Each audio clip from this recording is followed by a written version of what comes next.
Todo mundo sabe que a ditadura militar era uma defensora ferrenha da família, da moral e dos bons costumes. Mas isso era só fachada.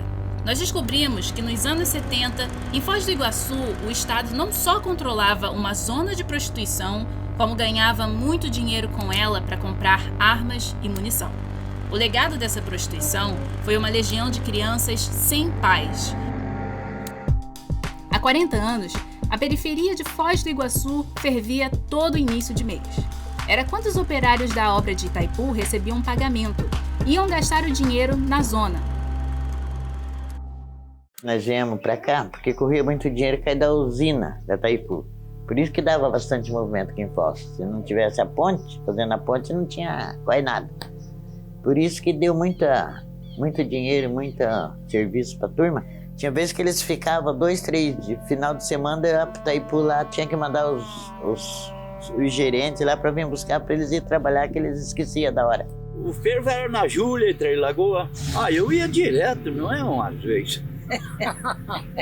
Eu passava a noite lá e às vezes nem vinha no domingo. A construção de Itaipu foi um dos orgulhos da ditadura militar.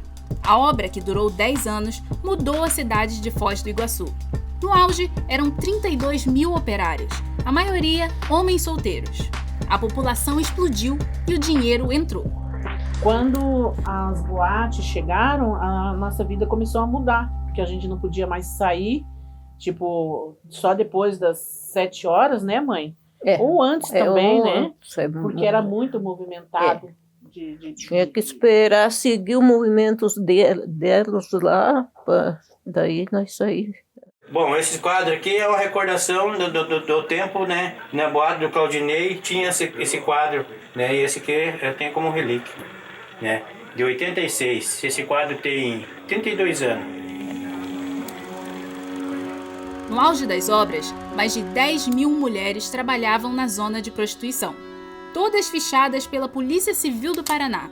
Era assim que o Estado fazia o controle da zona e lucrava com ela.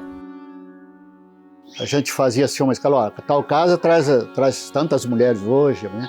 Então era feito aquela carteirinha de bailarina, você botava uma foto dela, ela tinha que ter a identidade ou certidão de nascimento, né? Com o nome verdadeiro dela, então você botava o nome e o nome de guerra, que nós falávamos, né? Vinha a vigilância sanitária, eles tinham um laboratório aqui e todas elas tinham carteirinha.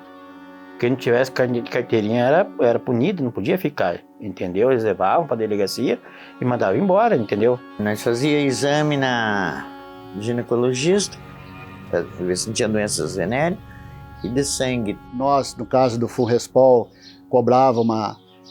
fazia um alvará mensal que tinha que, né, pagar, as casas tinham que ser registradas direitinho e tal. Para poder pagar o alvará tinha que levar o exame lá na delegacia para conseguir o alvará por mês. E pagava anual também. Eles vinham olhar aqui, eles vinham fazer vistoria boate por boate, mulher por mulher, eles olhavam à noite.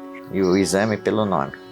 Só que o Funrespol, Fundo de Reequipamento Policial, que é a sigla Funrespol, né, era para compras de armas e munições, viaturas, construção de delegacia. Então, era esse dinheiro aplicado nessa. Então, eu não tenho assim para dizer no Paraná o valor, mas era uma boa arrecadação.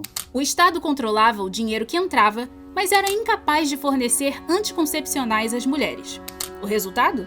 Uma explosão no número de crianças sem pai. Mas o regime militar fingiu que não viu. Tinha muitas crianças que as mães ganhavam, pagavam na pensão para cuidar. E outros pegavam, dava, outras ia embora, os filhos. Era assim. A maioria pagavam pensão. Muita gente aí pra cima que cuidou. Muitas da parteira iam até a zona lá e faziam o parto. Após esse parto, eles tiravam da boate para as pessoas da redondeza criar. Umas davam as crianças, outras pagavam para cuidar. E uns ficavam doentes, minha mãe que cuidava, né, mãe? E minha mãe benzia também. Como é que é? O Aparício, aquele encarregado da armação, ele teve um filho com uma mulher lá. E ele nunca reconheceu. E a mulher jura que era filho dele. Né? Nós fomos até Foz do Iguaçu e conseguimos documentação em cartórios locais. Descobrimos que nos anos de construção da usina, mais de 4.000 crianças nasceram sem pai na cidade. O número é 5 vezes maior do que na década anterior. A minha mãe chegou a acolher mais de 30 crianças, né, mãe? Nossa. A recém-nascida, de 1 aninho, né? Já trazer com mamadeira e tudo.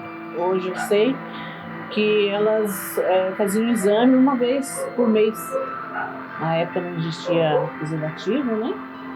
Então era muita criança. Os filhos de Itaipu cresceram sem pais e sem apoio. Isso é um registro vivo da época em que o regime militar, que tanto defendia a família e o conservadorismo, explorou mulheres.